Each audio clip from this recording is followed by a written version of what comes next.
जय हिंद दोस्तों, welcome to GK GS पथ। तो आइए आज इडुटेरिया के द्वारा जो है बिहार दरोगा एसआई के लिए पीटी के लिए जो है टेस्ट चलाया गया है और ये टेस्ट नंबर 1 है। इसमें टोटल टाइम जो है 2 घंटा रहता है और क्वेश्चन ऐसे 100 रहता है और उसमें निगेटिव 0.2 होता है। तो आइए आज पहला सेट करेंगे और इससे पहले जो है इडुटेरिया का वॉल्यूम 2 का प्रैक्टिस सेट जो है कराया गया है और ज्ञान बिंदु जीएस एकेडमी का। तो अगर आप उसे नहीं देखें तो देखिएगा, प्लेलिस्ट में मिल जाएगा। और आइए शुरू करते हैं। तो दोस्तों वीडियो को अंत तक देखिएगा और कमेंट में बताइए सेशन आपको कैसा लगा। आइए शुरू करते हैं। पहला क्वेश्चन है, सूचीक को सूची 2 से मिलान करना है। तो फ्लेमिंगो महोत्सव यह आंध्र प्रदेश में मनाया गया है। पांगसाउ पास अंतर्राष्ट्रीय महोत्सव यह आपका अरुणाचल प्रदेश में मनाया गया है। छठा बाजरा अंतर्राष्ट्रीय महोत्सव जो है वो बेंगलुरु में मनाया गया और 23वां दिव्य कला मेला बड़ोदरा गुजरात में मनाया गया है। तो ऑप्शन सी सही हो जाएगा। याद रखिएगा, फ्लेमिंगो महोत्सव आंध्र प्रदेश, पांगसाउ पास अंतर्राष्ट्रीय महोत्सव अरुणाचल प्रदेश, छठा अंतर्राष्ट्रीय बाजरा महोत्सव बेंगलुरु और 23वां दिव्य कला मेला बड़ोदरा गुजरात। और आपका थाई पुसम त्यौहार तमिलनाडु में मनाया जाता है, इसे भी याद रखिएगा। और हैरात पर्व जम्मू कश्मीर में। क्वेश्चन 2, निम्नलिखित में से किस देश में HMPV वायरस का फैलाव हुआ है? चीन में। ऑप्शन सी सही हो जाएगा। कोविड-19 के 5 साल बाद जो है चीन में फिर एक नया वायरस संक्रमण फैला है, HMPV। और इसका फुल फॉर्म याद रखिएगा, ह्यूमन मेटानिमो वायरस। क्वेश्चन 3, निम्न कथनों पर विचार करें और सत्य कथन की पहचान करें। अभ्यास, ला पेरोस के 4थे संस्करण में INS मुंबई ने भाग लिया। पहला कथन सही है। इस अभ्यास का उद्देश्य समुद्री निगरानी, समुद्री अवरोधन संचालन और हवाई संचालन के क्षेत्र में सहयोग बढ़ाना है। दूसरा कथन भी सत्य है। तो इसमें सत्य कथन हो जाएगा 1 और 2 दोनों। ऑप्शन सी सही हो जाएगा। याद रखिएगा कि अभ्यास ला पेरोस के 4थे संस्करण में INS मुंबई ने भाग लिया और इस अभ्यास का उद्देश्य समुद्री निगरानी, समुद्री अवरोध, हवाई संचालन क्षेत्र में सहयोग बढ़ाना है। Question 4, one nation one subscription योजना के संदर्भ में असत्य कथन का चयन करना है। तो इसमें स्टूडेंट और रिसर्चर्स एक डिजिटल पोर्टल के जरिए अंतर्राष्ट्रीय जर्नल तक आसानी से पहुंच सकते हैं। पहला सही कथन है। इसका संचालन सूचना और पुस्तकालय नेटवर्क करेगा जो विश्वविद्यालय अनुदान आयोग UGC के अंतर्गत आता है। बी भी सही है। वन नेशन से वन सब्सक्रिप्शन योजना के तहत 3 साल की अवधि के लिए 6,000 करोड़ रुपए का बजट आवंटित किया गया है। सी भी सही है। तो इसमें सत्य कथन उपरोक्त में से कोई नहीं है, तो ऑप्शन डी सही हो जाएगा। याद रखिएगा कि केंद्र सरकार ने 1 जनवरी 2025 से वन नेशन वन सब्सक्रिप्शन योजना की शुरुआत की है। क्वेश्चन 5, किस मंत्रालय ने वर्ष 2025 को सुधार वर्ष के रूप में घोषित किया है? रक्षा मंत्रालय। ऑप्शन डी सही हो जाएगा। रक्षा मंत्रालय के द्वारा जो है 2025 को सुधार वर्ष के रूप में मनाने का निर्णय लिया गया है और रक्षा मंत्री अभी राजनाथ सिंह है, याद रखिएगा। क्वेश्चन 6, चर्चा में रहा विल्लो नामक एक अत्याधुनिक क्वांटम कंप्यूटिंग चिप किसके द्वारा विकसित किया गया है? तो गूगल के द्वारा। ऑप्शन सी सही हो जाएगा। गूगल ने विल्लो नामक एक अत्याधुनिक क्वांटम कंप्यूटिंग चिप विकसित किया है। क्वेश्चन 7, निम्नलिखित में से कौन सही सुमेलित नहीं है? नहीं है पूछा गया यहाँ पे। बिहार के नए राज्यपाल आरिफ मोहम्मद खान, ए सही है। पुजारी ग्रंथि सम्मान योजना दिल्ली सरकार के द्वारा शुरू किया गया था। बी भी सही है। 78वीं संतोष ट्रॉफी का विजेता जो है केरल, यहाँ पे सी गलत हो जाएगा। डोम सिटी का निर्माण प्रयागराज महाकुंभ में हुआ था। ऑप्शन डी भी सही है। तो 78वें संतोष ट्रॉफी का विजेता जो है पश्चिम बंगाल था और यह केरल को हराकर ही जीता था। और संतोष ट्रॉफी या फुटबॉल से संबंधित है। क्वेश्चन 8, 38वें राष्ट्रीय खेलों का आयोजन कहाँ किया गया है? उत्तराखंड में। ऑप्शन डी सही हो जाएगा। Where was the 38th national games held? तो उत्तराखंड हो जाएगा। और 39वां जो है राष्ट्रीय खेलों का आयोजन मेघालय में किया जाएगा, ये भी याद रखिएगा। कमेंट में आप बताइए कि 38वें राष्ट्रीय खेलों का जो आयोजन किया गया उसमें टॉप पे कौन स्टेट था? क्वेश्चन 9, 72वें गोल्डन ग्लोब अवार्ड के संदर्भ में निम्नलिखित कथनों पर विचार कीजिए और सत्य कथन चुनिए। गोल्डन ग्लोब पुरस्कार समारोह का 82वां संस्करण 5 जनवरी को लॉस एंजल्स में आयोजित किया गया। पहला कथन सही है। द ब्रुकलिस्ट फिल्म को 7 श्रेणियों में नामांकित किया गया। दूसरा कथन भी सत्य है। फिल्म शोगुन ने टेलीविजन श्रेणी में 4 पुरस्कार जीते। तीसरा कथन भी सत्य है, तो इसमें सत्य कथन सभी सही हो जाएगा, ऑप्शन डी सही हो जाएगा। क्वेश्चन 10, प्रधानमंत्री मोदी ने सोनमर्ग सुरंग परियोजना का उद्घाटन किया। यह सुरंग कितने किलोमीटर की है? तो 12 किलोमीटर की, ऑप्शन सी सही हो जाएगा। याद रखिएगा कि 12 किलोमीटर, लगभग 12 किलोमीटर लंबी सोनमर्ग सुरंग परियोजना का निर्माण 27,000 करोड़ रुपए से अधिक की लागत से किया गया है। याद रखिएगा, सोनमर्ग सुरंग परियोजना का उद्घाटन जम्मू कश्मीर में किया गया है और इसी को जेड मोड सुरंग भी कहा जाता है। 11, कौन कौन से देश को संयुक्त राष्ट्र के अस्थायी सदस्य के रूप में वर्ष 2025-26 कार्यकाल के लिए चुना गया है? तो पाकिस्तान, पनामा, सोमालिया, उपरोक्त सभी हो जाएगा। संयुक्त राष्ट्र सुरक्षा परिषद के अस्थायी सदस्य के तौर पर जो है पाकिस्तान, पनामा, सोमालिया, डेनमार्क और ग्रीस को जो है चुना गया है 2 सालों के लिए। और याद रखिए कि 5 देशों के पास वीटो पावर है क्योंकि वो अस्थायी सदस्य हैं, अमेरिका, रूस, चीन, ब्रिटेन और फ्रांस।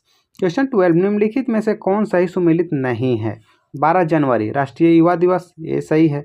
23 जनवरी पराक्रम दिवस, ये भी सही है। 24 जनवरी राष्ट्रीय बालिका दिवस, सी भी सही है। 30 जनवरी राष्ट्रीय मतदाता दिवस, डी यहाँ पे गलत हो जाएगा क्योंकि राष्ट्रीय मतदाता दिवस मनाया जाता है 25 जनवरी को, तो वहीं 30 जनवरी को मनाया जाता है शहीद दिवस, याद रखिएगा।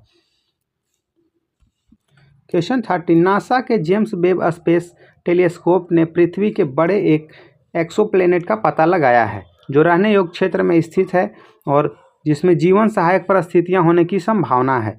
इस एक्सोप्लैनेट का नाम क्या है? तो K28b, ऑप्शन डी सही हो जाएगा। या नासा के जेम्स वेब स्पेस टेलीस्कोप ने पता लगाया तो उसका नाम याद रखिएगा K218b यानी K218b। क्वेश्चन 14, गणतंत्र दिवस समारोह के अवसर पर 8 वर्ष बाद बिहार की झांकी निकाली गई। इस झांकी में घोड़ा कटोरा जलाशय में स्थित भगवान बुद्ध की मूर्ति को दिखाया गया है। घोड़ा कटोरा जलाशय कहाँ स्थित है? तो यार राजगीर में स्थित है, ऑप्शन बी सही हो जाएगा। आप राजगीर गए हों या जाइएगा तो घूमिएगा, काफ़ी अच्छा है। तो याद रखिएगा घोड़ा कटोरा जलाशय कहाँ स्थित है? राजगीर में।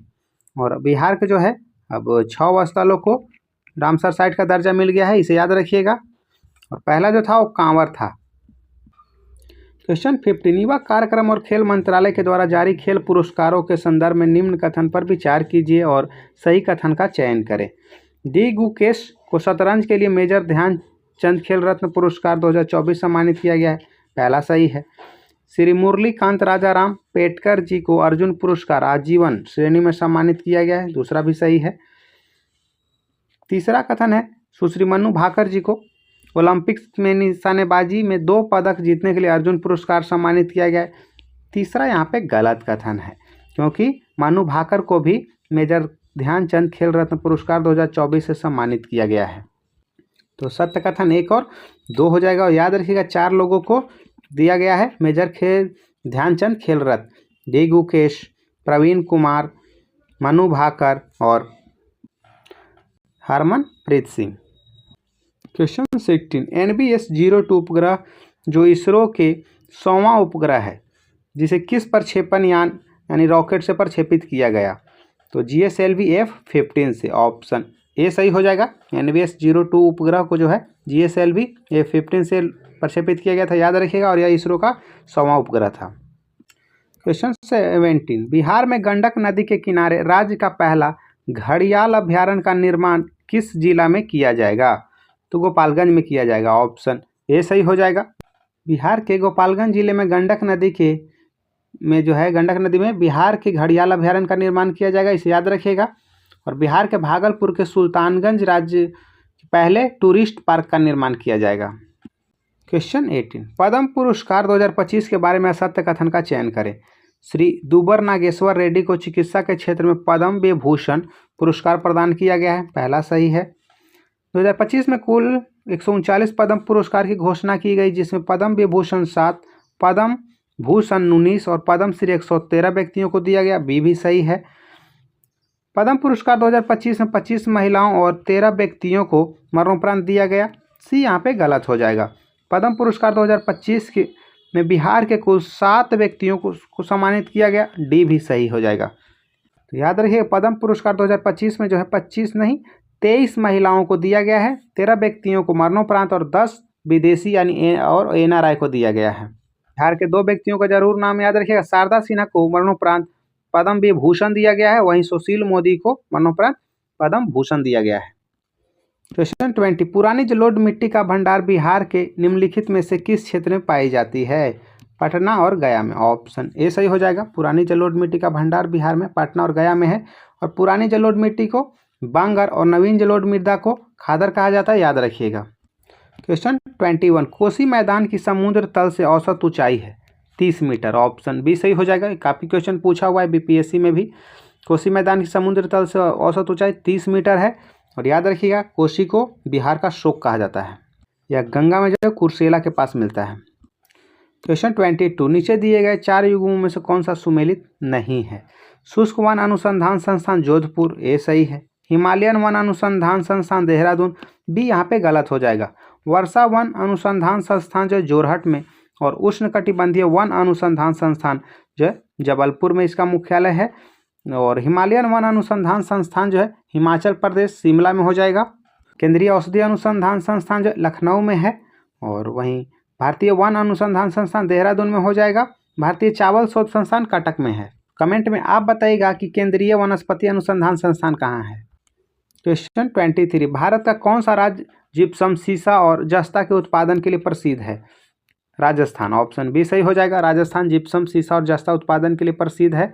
सीसा और जस्ता को जुड़वा खनिज कहा जाता है, याद रखिएगा। 24, पृथ्वी के आंतरिक भाग में किस चट्टान का निर्माण अधिक ऊष्मा और दबाव के कारण होता है? कयांत्रित चट्टान का। ऑप्शन डी सही हो जाएगा। जो अधिक ऊष्मा और दबाव के कारण जो कयांत्रित चट्टान का निर्माण होता है। याद रखिएगा कि पेट्रोलियम जो है वह अवसादी चट्टान से प्राप्त किया जाता है। ऐसे ग्रेनाइट जो है रूपांतरित होकर नीस बनता है, याद रखिएगा। क्वेश्चन 25, 40 डिग्री से 60 डिग्री उत्तर तथा दक्षिण अक्षांशों के मध्य में पूरे वर्ष चलने वाली पवनें क्या कहलाती हैं? पछुआ पवनें कहलाती हैं। ऑप्शन ए सही हो जाएगा। 40 से 60 डिग्री उत्तर तथा दक्षिण अक्षांशों के मध्य पूरे वर्ष चलने वाली पवनें पछुआ पवनें कहलाती हैं। 27, नीलगिरी और अन्नामलाई पहाड़ियों के बीच स्थित दर्रा है, तो पालघाट हो जाएगा। ऑप्शन बी सही हो जाएगा। नीलगिरी और अन्नामलाई पहाड़ियों के बीच पालघाट दर्रा है। जैसे आपका थालघाट जो हो जाएगा वो महाराष्ट्र में है, भोरघाट भी महाराष्ट्र में ही है। और थालघाट जो है मुंबई और नासिक को जोड़ता है, तो वहीं भोरघाट मुंबई और पुणे को जोड़ता है। क्वेश्चन 28, निम्नलिखित में से भारत का कौन सा राज्य अपनी सीमा 3 देशों नेपाल, भूटान और चीन से साझा करता है? सिक्किम हो जाएगा। ऑप्शन सी सही हो जाएगा। नेपाल, भूटान और चीन से सीमा साझा करता है सिक्किम।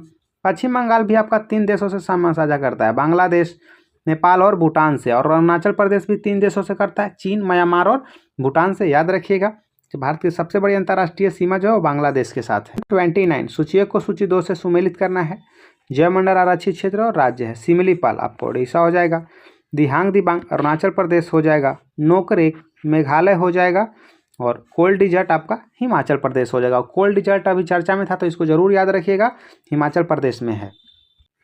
29 का डी हो जाएगा। सिमलीपाल उड़ीसा, दिहांग दिबांग अरुणाचल प्रदेश, नोकरेक मेघालय और cold desert Himachal Pradesh. Question 30, पारिस्थितिक निकेत यानी आला किससे संबंधित है? तो पारिस्थितिकी तंत्र से जीव की स्थिति परक एवं क्रियात्मक संबद्धता से। ऑप्शन डी सही हो जाएगा। पारिस्थितिक निकेत जो है पारिस्थितिक तंत्र से जीव की स्थिति परक एवं क्रियात्मक संबद्धता से संबंधित है। क्वेश्चन 31, पर्यावरण से संबंधित निम्नलिखित सम्मेलनों पर विचार कीजिए। बेसल कन्वेंशन मई 1992 में लागू हुआ था, सही है। रोटरडम कन्वेंशन फरवरी 2004 में लागू हुआ था, दूसरा भी सही है। स्टॉकहोम कन्वेंशन मई 2004 में लागू हुआ था, तीसरा भी सही है। तो उपरोक्त में से सही सुमेलित हो जाएगा सभी। ऑप्शन डी सही हो जाएगा।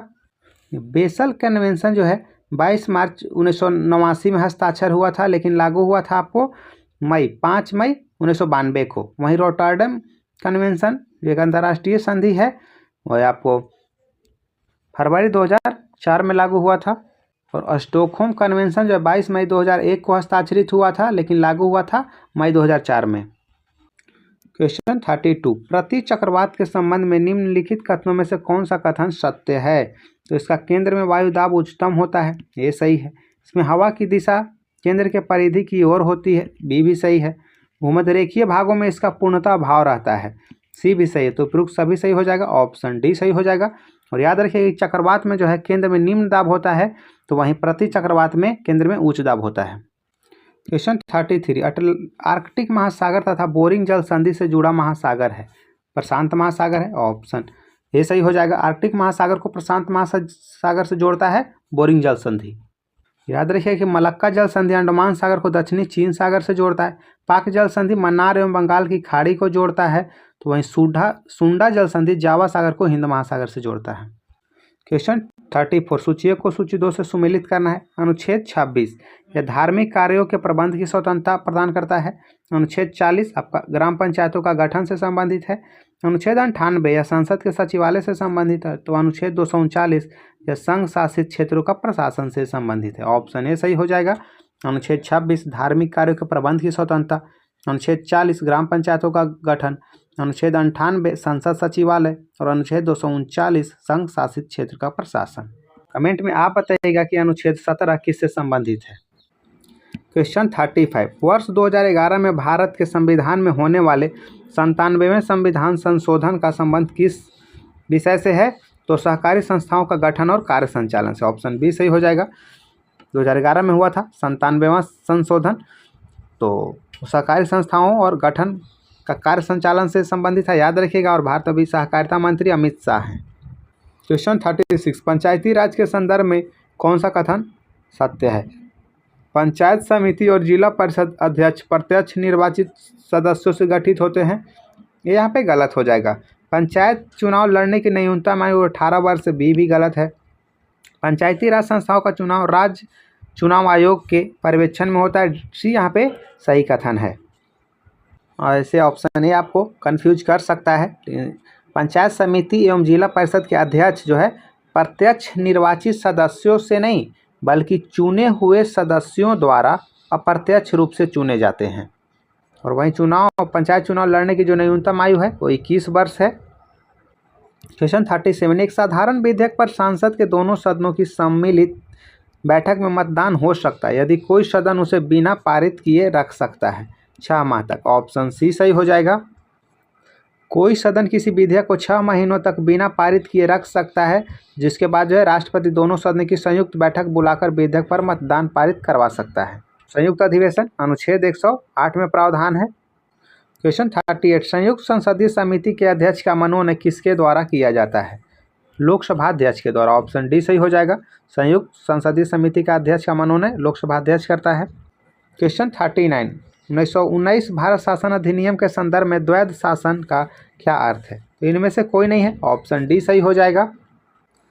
द्वैध शासन शब्द का तात्पर्य है कि भारत सरकार अधिनियम 1919 द्वारा शुरू की गई द्वैध शासन प्रणाली से है। यह ब्रिटिश भारत में एक महत्वपूर्ण संवैधानिक सुधार था और इस प्रणाली ने प्रशासन के विषयों को 2 श्रेणियों में विभाजित किया था, हस्तांतरित विषय और आरक्षित विषय। निर्वाचित भारतीय मंत्रियों और प्रांतों में ब्रिटिश अधिकारियों के बीच शक्तियों के इस विभाजन को दोहरा नियंत्रण कहा जाता है।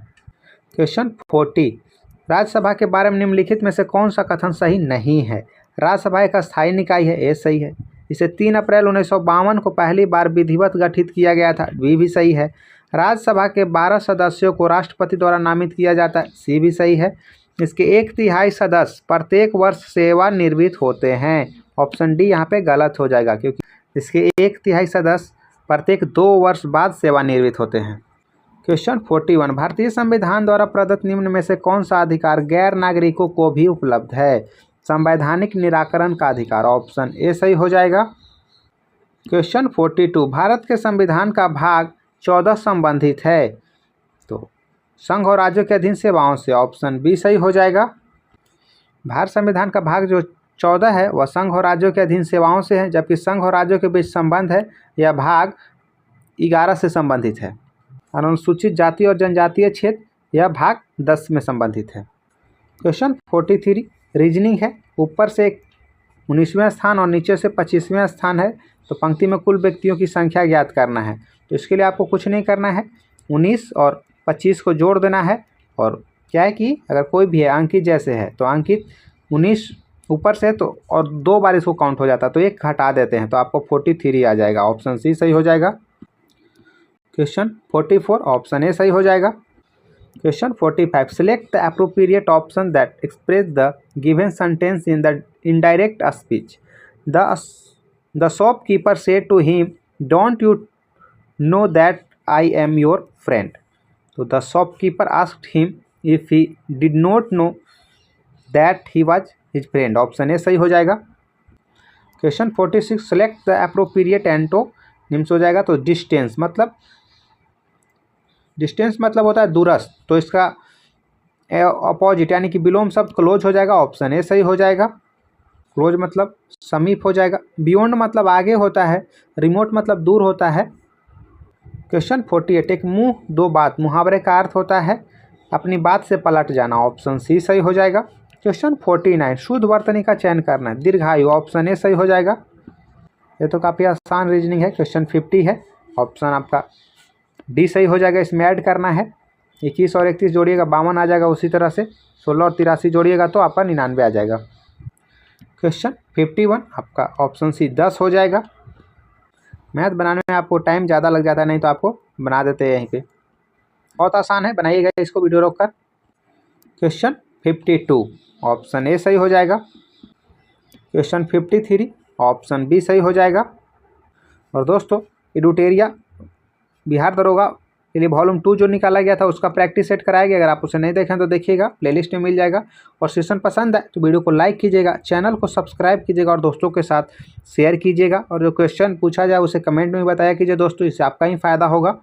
क्वेश्चन 54 सविनय अवज्ञा आंदोलन की असफलता के बाद गांधी जी ने किसको महत्व दिया?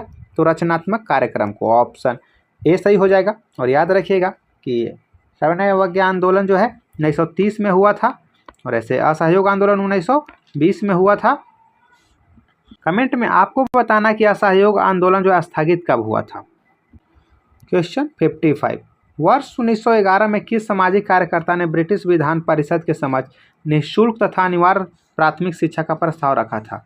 गोपाल कृष्ण गोखले। ऑप्शन बी सही हो जाएगा। गोपाल कृष्ण गोखले के द्वारा ब्रिटिश विधान परिषद के समक्ष निःशुल्क तथा अनिवार्य प्राथमिक शिक्षा का प्रस्ताव रखा गया था। सर्वेंट्स ऑफ इंडिया सोसाइटी की स्थापना गोपाल कृष्ण गोखले के द्वारा ही किया गया था, याद रखिएगा। क्वेश्चन 56 मध्यकाल में जौनपुर में स्वतंत्र सरकी राजवंश की स्थापना किसने किया था? मलिक उस सर्क। ऑप्शन ए सही हो जाएगा। कहीं कहीं मलिक सरवर भी देता है तो कंफ्यूज नहीं होना है। मलिक उस सरकी राजवंश का स्थापना किया था जौनपुर में। और याद रखिएगा जौनपुर को भारत का सिराज कहा जाता है। क्वेश्चन 57 अधिक संख्या में दफनाए गए बच्चों के शव प्राप्त हुए हैं जोरवे संस्कृति से। ऑप्शन बी सही हो जाएगा। जोरवे संस्कृति से अधिक संख्या में दफनाए गए बच्चों के शवदान प्राप्त हुए हैं। क्वेश्चन 58 प्रति व्यक्ति आय के बारे में सत्य कथन का चुनाव करें। यह एक राष्ट्र में प्रति व्यक्ति अर्जित धन की राशि है, पहला सही है।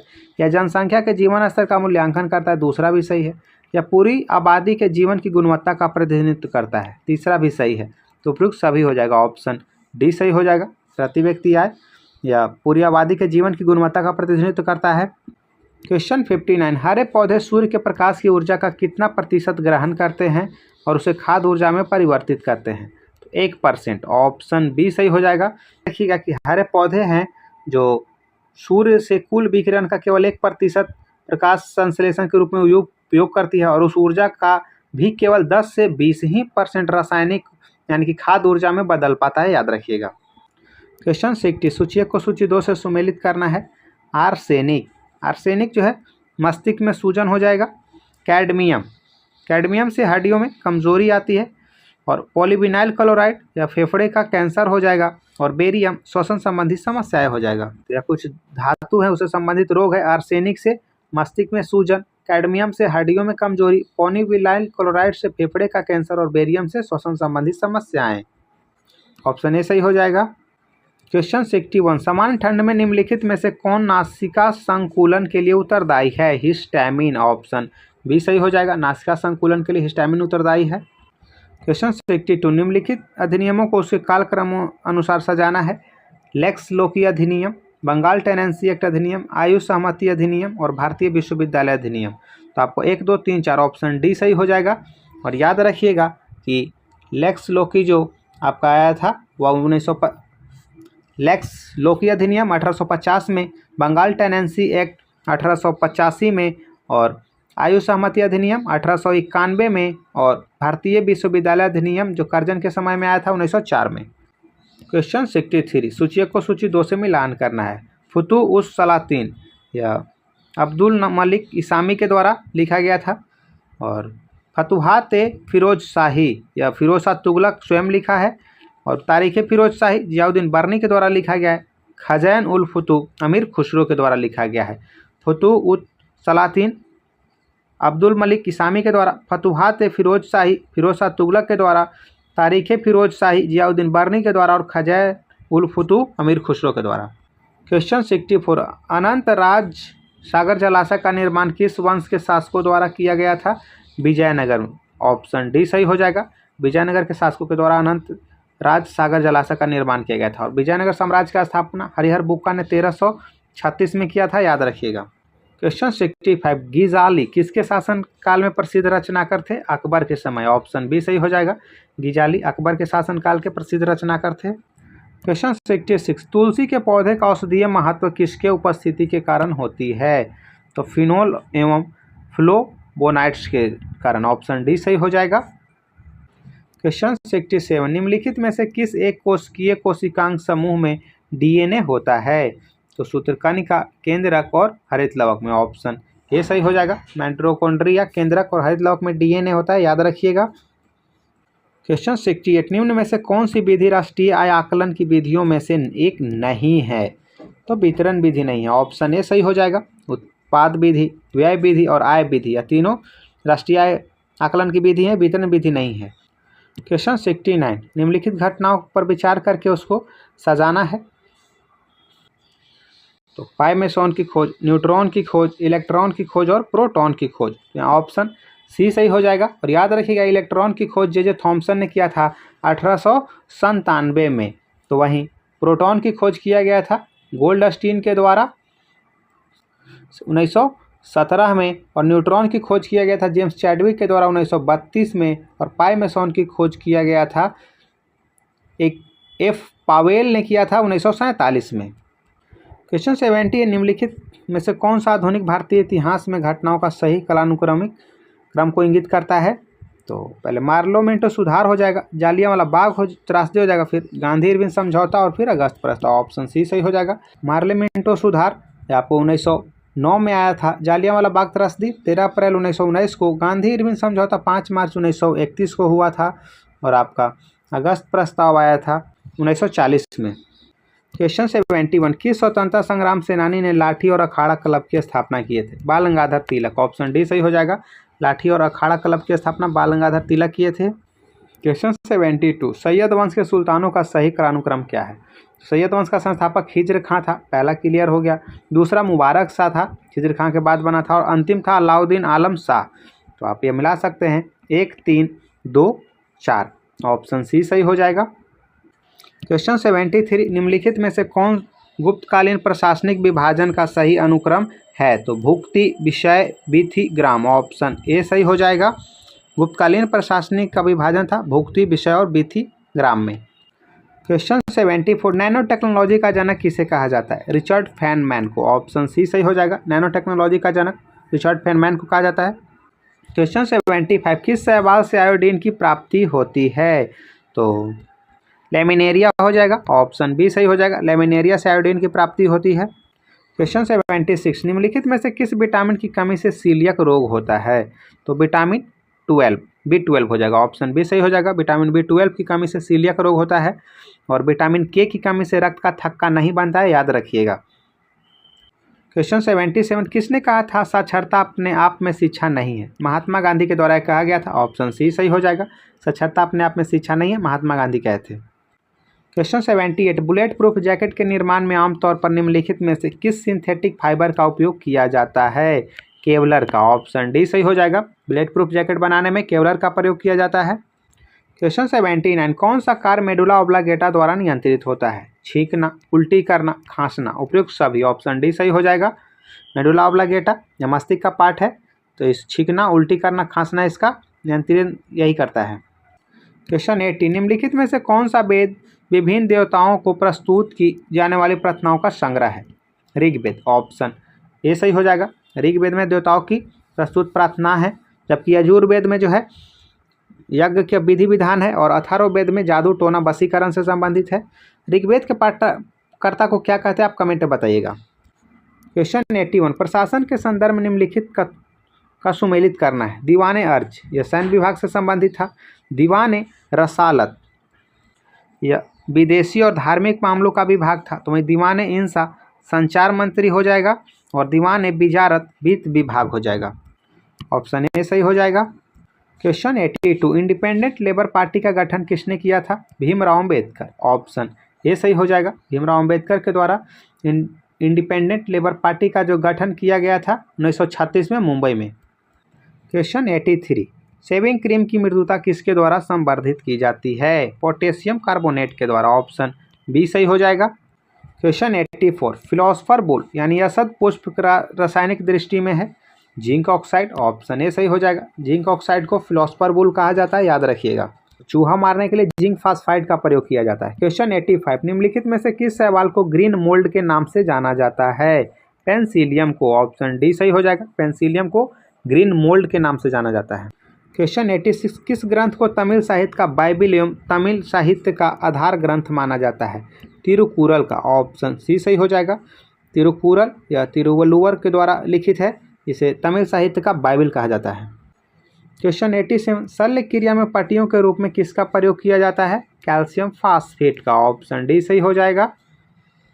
क्वेश्चन 88, नीचे दिए गए का मिलान करना है। ऑर्निथोलॉजी, पक्षियों का अध्ययन किया जाता है ऑर्निथोलॉजी में। ऑस्टियोलॉजी में हड्डियों का अध्ययन किया जाता है। लेपिडेटेरियोलॉजी में तितलियों का अध्ययन किया जाता है और माइकोलॉजी में कवक का अध्ययन किया जाता है और फाइकोलॉजी में आपका किया जाता है अध्ययन शैवालों का। तो ऑप्शन सी सही हो जाएगा, याद रखिएगा। क्वेश्चन 89, पालों और प्रतिहारों के प्रशासन के संदर्भ में ऊपरी शब्द का क्या तात्पर्य था? भुक्ति या प्रांत का प्रमुख को ऊपरी कहा जाता था। ऑप्शन डी सही हो जाएगा, याद रखिएगा। भुक्ति या प्रांत का प्रमुख ऊपरी कहलाता था। क्वेश्चन 90, कर्तन एवं दहन कृषि प्रणाली को भारत के किस राज्य में बेवर के रूप में जाना जाता है? तो मध्य प्रदेश में। ऑप्शन ए सही हो जाएगा। मध्य प्रदेश में जो है बेवर कहा जाता है कर्तन एवं दहन कृषि प्रणाली को। Question 91, Pakistan and the partition of India पुस्तक के लेखक कौन हैं? Doctor Bhimrao Ambedkar. Option A सही हो जाएगा। Pakistan and the partition of India Bhimrao Ambedkar के द्वारा लिखा गया। क्वेश्चन 92, 1961 में बेलग्रेड में गुट निरपेक्ष आंदोलन का प्रथम सम्मेलन कुल कितने देशों ने भाग लिया था? 25 देश। ऑप्शन बी सही हो जाएगा, याद रखिएगा। 1961 में बेलग्रेड में गुट निरपेक्ष आंदोलन का प्रथम सम्मेलन हुआ था। क्वेश्चन 93, वह जलीय पौधा जिसे प्राय जल प्लावित धान के खेत में जैव उर्वरक के रूप में प्रयोग में लाया जाता है, वह है एजोला। ऑप्शन बी सही हो जाएगा। क्वेश्चन 94, माथुरी लोक नृत्य किस राज्य में प्रचलित है? तेलंगाना में। ऑप्शन सी सही हो जाएगा, याद रखिएगा। माथुरी नृत्य जो है तेलंगाना में प्रचलित है। क्वेश्चन 95, आयोडीन और पोटेशियम क्लोराइड के मिश्रण से आयोडीन को अलग किया जा सकता है ऊर्ध्वपातन द्वारा। ऑप्शन सी सही हो जाएगा। ऊर्ध्वपातन या ठोस से सीधे गैस में बदल जाता है। क्वेश्चन 96, निम्नलिखित में से कौन सा कृषि पद्धतियों का सही क्रम है? पहले मिट्टी तैयार करना, फिर बुआई करना, फिर सिंचाई करना और फिर कटाई करना। ऑप्शन बी सही हो जाएगा और फिर उसको ढुवाई करना हो जाएगा। क्वेश्चन 97, पूंजी खाता परिवर्तनीयता की सिफारिश निम्न में से किस समिति ने की थी? तारापोर समिति। ऑप्शन ए सही हो जाएगा। तारापोर समिति पूंजी खाता परिवर्तन की सिफारिश किया था। और आबिद हुसैन समिति या लघु उद्योग से संबंधित है और नरसिम्हा समिति या वित्तीय बैंकिंग सुधार से संबंधित है। काफ़ी पूछता है। मल्होत्रा समिति या बीमा से क्षेत्र से, याद रखिएगा।